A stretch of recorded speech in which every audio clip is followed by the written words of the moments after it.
Rafiki wa faida, haya ni makosa matano hatari unayofanya wakati ukitumia earphone bila kujua. Je, unatumia earphone kila siku kwenye kusikiliza muziki, kuongea na simu au kuangalia video? Kama ni kweli, kuna uwezekano mkubwa unafanya makosa ambayo yanaweza kuharibu masikio yako, kuharibu earphone zenyewe au hata kuhatarisha maisha yako. Leo nitakuonyesha makosa matano makubwa ambayo watu wengi hufanya wakati wakitumia earphone bila kujua. Hakikisha unaangalia hadi mwisho kwa sababu kosa la mwisho linafanywa na karibu kila mtu. Namba 5. Kusikiliza muziki sauti ya juu sana. Watu wengi hupenda kuongeza volume hadi mwisho ili wafurahie muziki zaidi. Lakini ukweli ni kwamba sauti kubwa sana inaweza kuharibu uwezo wa kusikia taratibu bila wewe kugundua mapema. Tatizo kubwa ni kwamba madhara haya huja pole pole. Unaweza kuanza kusikia milio masikioni au kushindwa kusikia vizuri baada ya muda. Wataalamu wengi wanashauri kutumia kiwango cha sauti kisichozidi 60% ya volume ya kifaa chako. Namba 4. Kutumia earphone muda mrefu sana. Kuvaa earphone kwa masaa mengi bila kupumzika ni kosa lingine kubwa.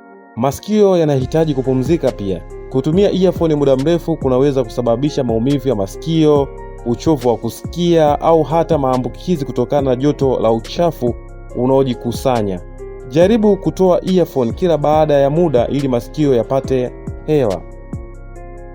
Namba 3. Kuchangia earphone na watu wengine. Hili linaonekana kama jambo la kawaida sana, lakini ni hatari kiafya.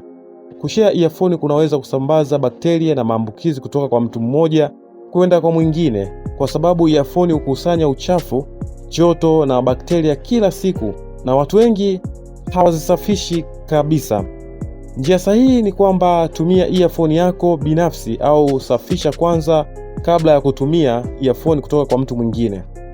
Namba 2. Kutumia earphone barabarani au wakati wa kuvuka. Hili ndilo kosa hatari zaidi.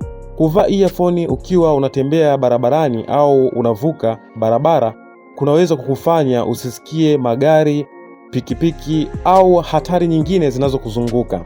Watu wengi wamepata ajali kwa sababu walikuwa wamevaa earphone na wamezama kwenye muziki na kushindwa kusikia mazingira yanayowazunguka. Usalama wako ni muhimu kuliko muziki. Kama uko barabarani, punguza volume ya kifaa chako au toa kabisa earphone masikioni.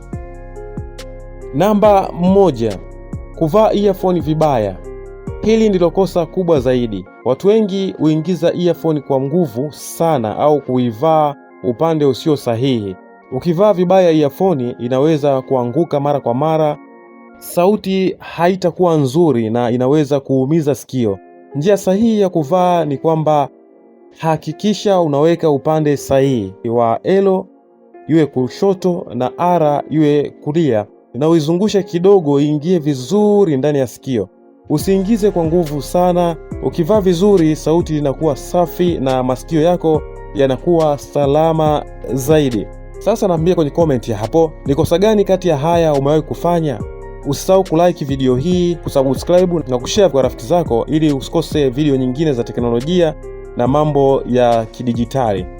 Mpaka next video, bye.